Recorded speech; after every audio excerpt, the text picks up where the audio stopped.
The emergency bandage, nicknamed the Israeli bandage by U.S. troops, debuted in 2000. Invented by an IDF medic, the device is designed to stop the bleeding of traumatic hemorrhage wounds. It is the only device of its kind that utilizes a patented pressure applicator to exert approximately 30 pounds of pressure at the wound site. The original and patented closure bar at the end of the cloth leader secures the wrap. Various styles are available, which we will discuss in a few moments, and practically any type of wound can be wrapped with the emergency bandage is the bandage of choice for U.S. and international military units. It is also found a home in EMS, industrial, and hospital arenas.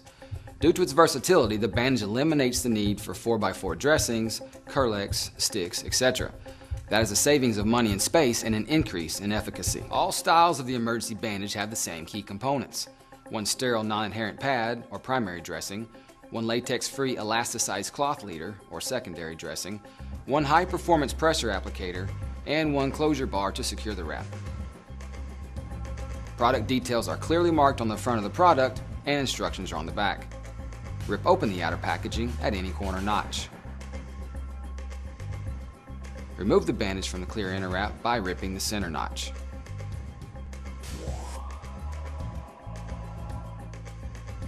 Unfold the bandage and notice that your hands never need to touch the sterile non-stick pad. Place the sterile pad on the wound in such a way that the pressure applicator is offset to the side of the wound. Wrap one revolution of the cloth leader. Insert into the pressure applicator and begin wrapping in the opposite direction, tightening as you go. Once you complete the wrap, insert one side of the closure bar into 2 or more fabric folds, like a pin in a shirt pocket, to secure the wrap.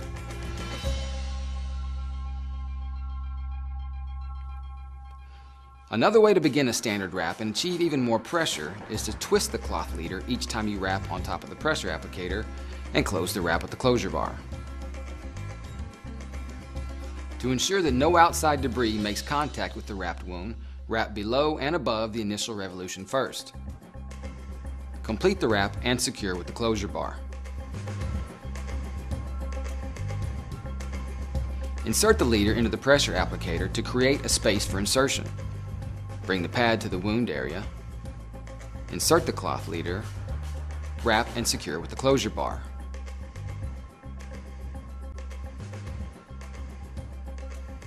You can also use the cloth loop near the pressure applicator. Again, bring the pad to the wound area, wrap, and close.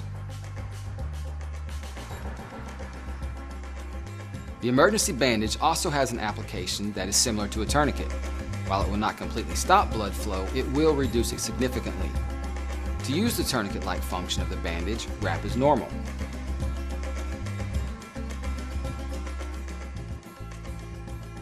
At the end of the wrap, lift 2 or 3 folds of fabric, insert the closure bar, and twist as you would a tourniquet.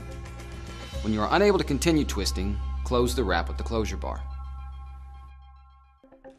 Place the pad on the wound. Wrap one revolution.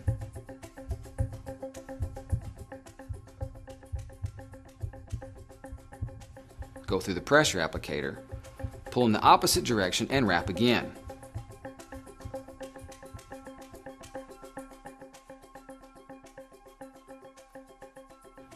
Insert the cloth leader into the space between the pressure applicator and the patient, and now begin to wrap head to chin. Close the wrap with the closure bar.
Okay, so basically the Israeli bandage has the pad that's going to go up next to the wound, and then we'll unstretch it, and we're going to show you how all of this works. I'm in a survival atmosphere.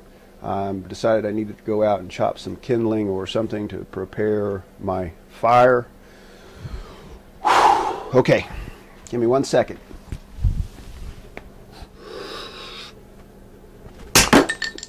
Oh,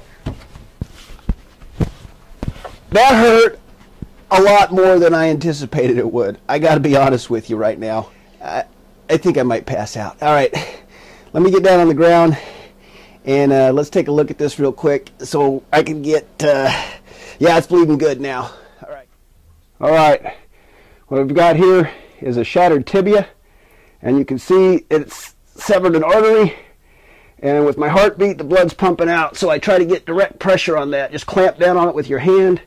You can still see some oozing out, but it seems to have slowed it. Oh boy, it's just hold on until we can get our bandage. We put our pad side down onto the wound and cinch this around like this until we can, oh God, I don't think I'm doing too good. Get it locked in through this bar, and then we come back on it and pull that bar snug, and then we just continue, and we just get this into place, and then it has a little locking bar here that you really can't see, but I just slide it on like a clip to hold that in place. Don't go out and chop yourself in the leg with an axe. Trained professional. But certainly go out and practice, learn new skills. Red Cross is a great place to start for learning basic first aid kind of techniques and things.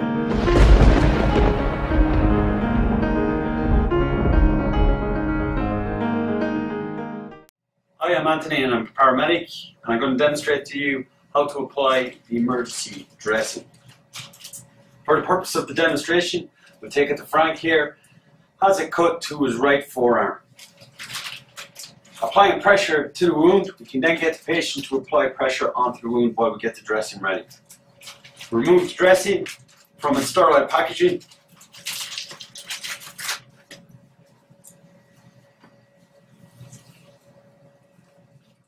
Placing the pad side of the dressing onto the wound, ensuring that we don't touch the pad.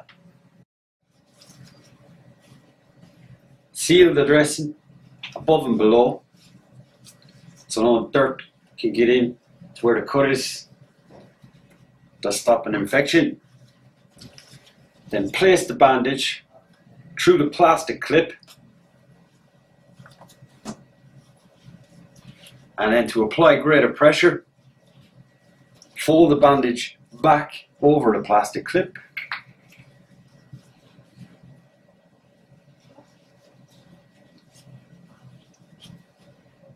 This thus applies more pressure to the injured site.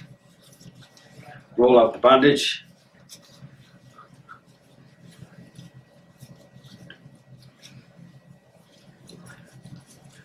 Then towards the end, place the bandage into the teeth to hold in place, like so. The injury can now be elevated to assist in stopping the bleeding.